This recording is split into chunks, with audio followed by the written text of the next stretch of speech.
Bom dia, mercado! Aqui é Thomas Franco e este é o Morning Call by Futuro Invest de hoje. O pregão desta terça-feira, 28 de julho de 2026, começa com uma leitura dividida, daquelas em que o índice pode até tentar se sustentar, mas a bolsa não deve andar em bloco. De um lado, a queda forte do petróleo e o recuo dos juros americanos tiram pressão de inflação global, ajudam a curva de juros e abrem espaço para setores domésticos respirarem. Do outro, a pancada nas ações de semicondutores na Ásia aumenta a cautela, reduz o apetite por risco e cria um freio para uma abertura mais claramente positiva na B3.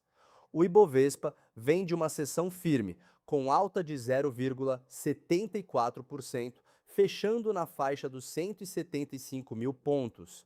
Bancos e vales sustentaram o índice, enquanto as ações ordinárias e preferenciais da Petrobras sentiram o peso da queda do petróleo. A leitura é importante porque mostra um mercado seletivo não exatamente eufórico. Houve compra em nomes de maior peso, mas também realização onde o preço da commodity mexe diretamente com a percepção de receita, margem e geração de caixa. Em Nova York, o fechamento também trouxe essa fotografia mais cautelosa.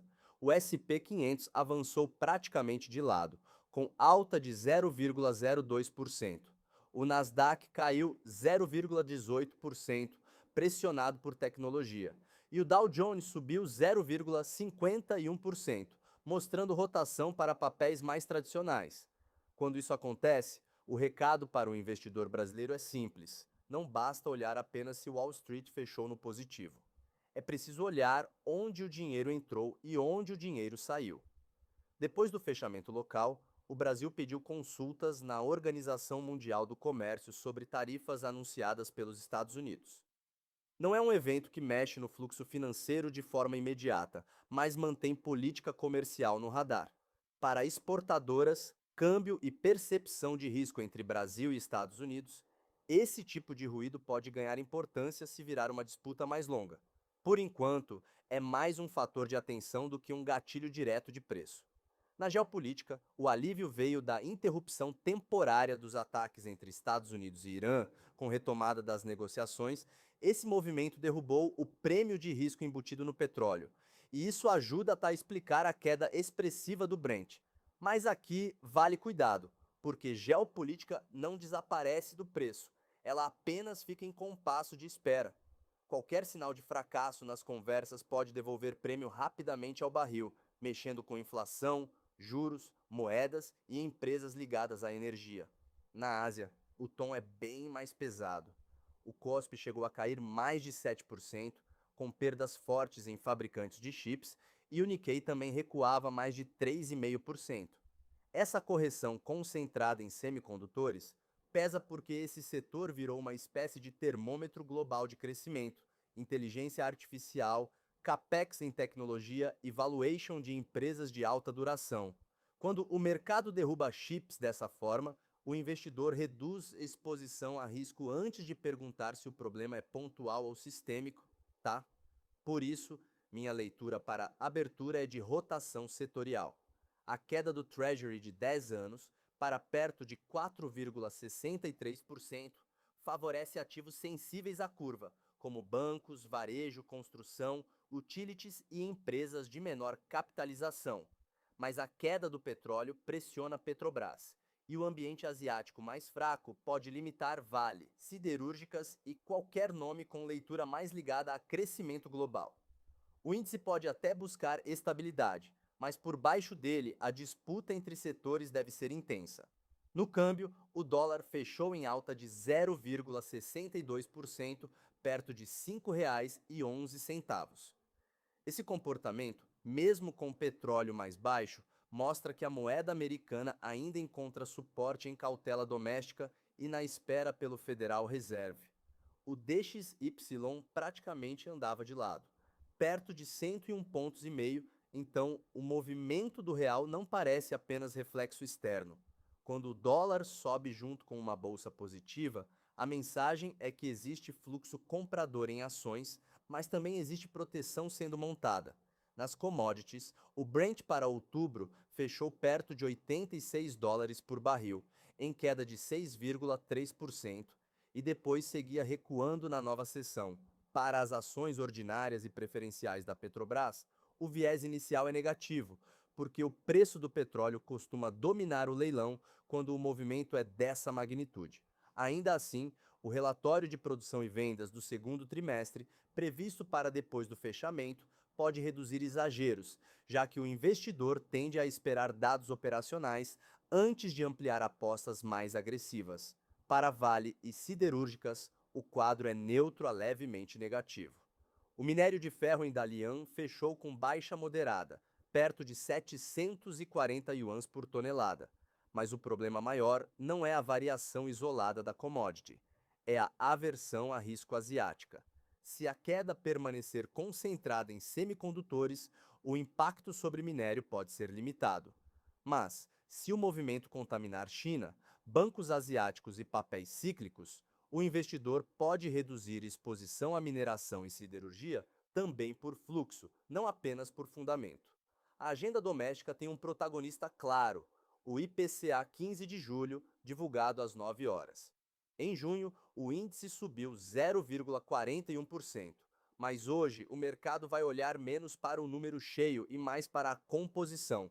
Serviços, núcleos, difusão e itens ligados à atividade são o coração da leitura. Uma inflação mais comportada pode derrubar os DIs, favorecer bolsa doméstica e aliviar o câmbio. Uma composição persistente pode fazer o contrário, jogando juros futuros para cima e tirando força de varejo, construção e small caps. Antes disso, às 8 horas, a FGV divulga a sondagem da construção, INCCM.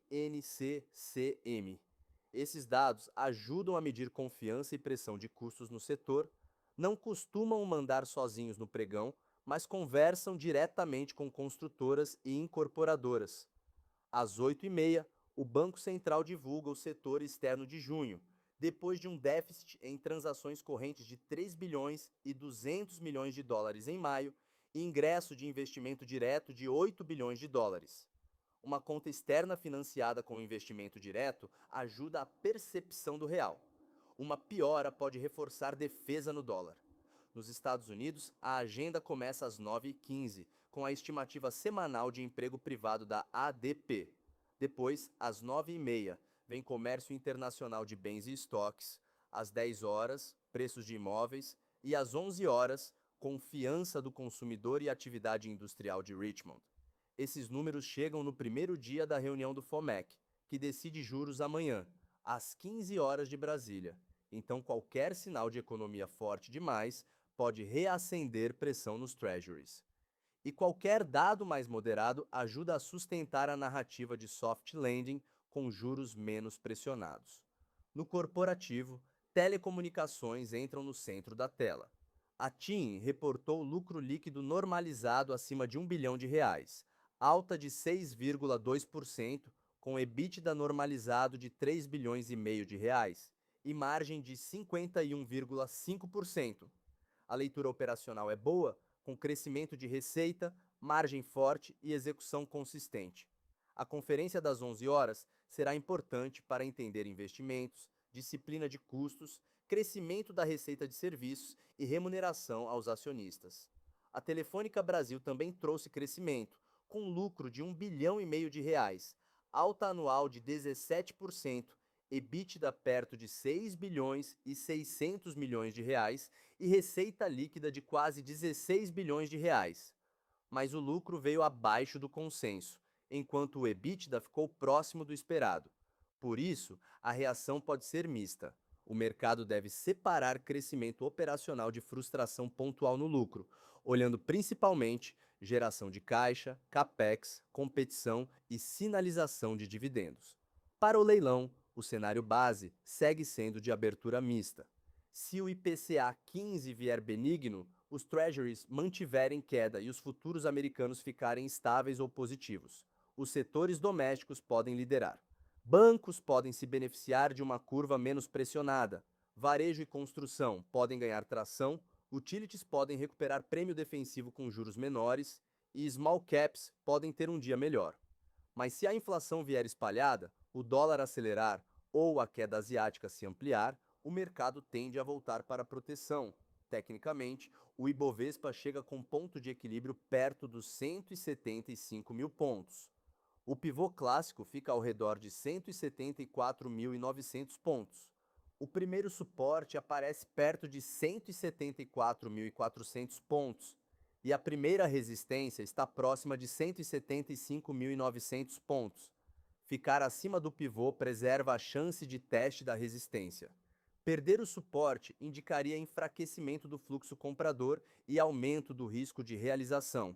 Em resumo, o mercado abre dividido entre alívio macro e cautela setorial.